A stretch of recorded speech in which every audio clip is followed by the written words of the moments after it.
Welcome back to Story Time as we continue to celebrate Hispanic Heritage Month. And tonight I get to read you a book called What Do You Celebrate? Holidays and Festivals Around the World. And tonight I'm going to highlight Brazil, and Mexico. So thanks for joining me here tonight. There are two countries that are in here that we're going to talk about the celebrations that they have in their countries that celebrate Hispanics and Latinos. Hola, comunidad de Greenfield. Aquí estoy, la Superintendente Galvan, aquí del Distrito Escolar de Greenfield, leyendo más historias. Y esta noche voy a leer una historia que se llama ¿Qué es lo que celebran ustedes? Y en este libro hay de todos los países en el mundo, pero especialmente voy a leer sobre Brasil y México, para que ustedes puedan entender las celebraciones que ellos tienen en sus países. So, muchísimas gracias por estar aquí conmigo. All right, let's go with Brazil first.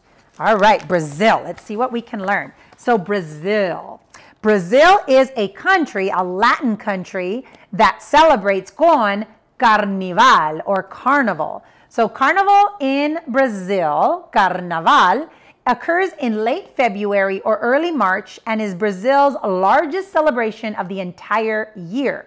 The origin of this word comes from putting away meat, which means making sense because it occurs right before the start of Lent, which is a 40-day period leading up to the Easter holiday, which many Christians celebrate, and they give away or they stop eating meat and certain other foods as a gift to the gods.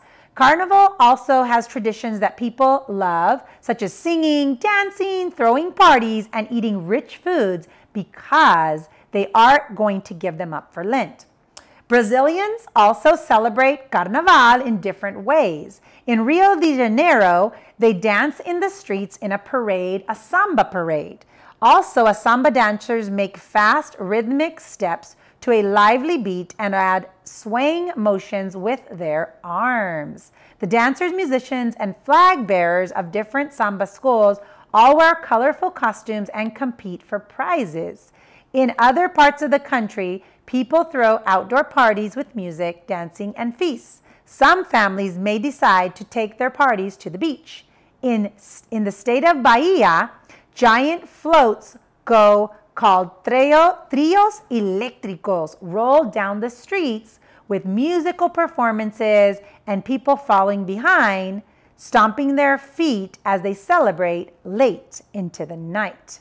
So some of the things that they make are masks, Carnaval mask. You can see the mascarilla. They also make food. They dance the samba dance.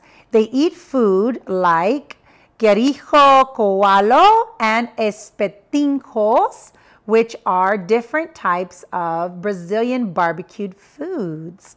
And here you see Brazil. Very colorful, very vibrant. If you've ever gone to South America, you will know of those places. I haven't been there yet, but it sure does look like a very interesting place.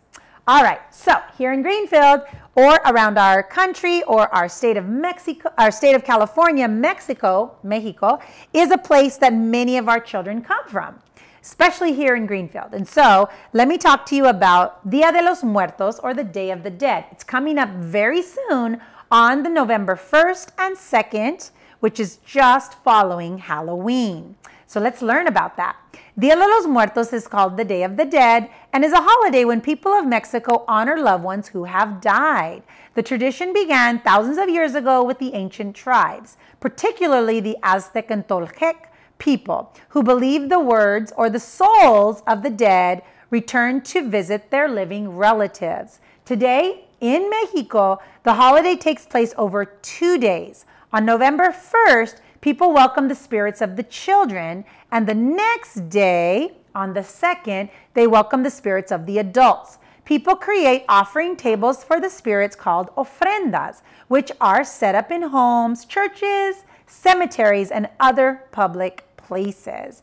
As the ofrenda is usually draped with a papel picado, tissue paper that is cut up and decorated beautifully, and covered with foods and beverages to satisfy the hungry and thirsty spirits. Families also decorate the ofrenda with marigolds, candles, incense, and photography or photographs of the people who have passed.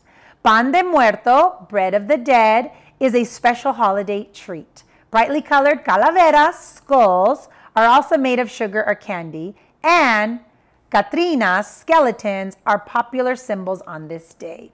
People like to keep the holiday cheerful by painting their faces like skulls or dressing like skeleton as they parade through the streets. Dia de los Muertos, you can make marshmallow skulls with putting a bonbon or a marshmallow on the stick and decorating it with beautiful colors to make it look like a skull. You can also make an ofrenda if you have somebody in your family that has died. You can make an ofrenda with calaveras or skulls and different things. You can also dress up on that day as one of the people that are skeletons that have passed on. But again, just like Brazil, beautiful, colorful colors. And that's something you can dress up like if that's what you want to honor those people in your family or in that you know that have passed. And those are two countries, Brazil and Mexico. So thanks so much for joining me here tonight for story time. Again, What Do You Celebrate is a beautiful book that celebrates so many holidays throughout the country. So as we go through this year, I'll read you more stories of different countries depending on who we celebrate. All right, thanks so much for joining me here tonight. I'm Superintendent Galvan with the Greenfield School District, sending a great big bear hug from our family to yours.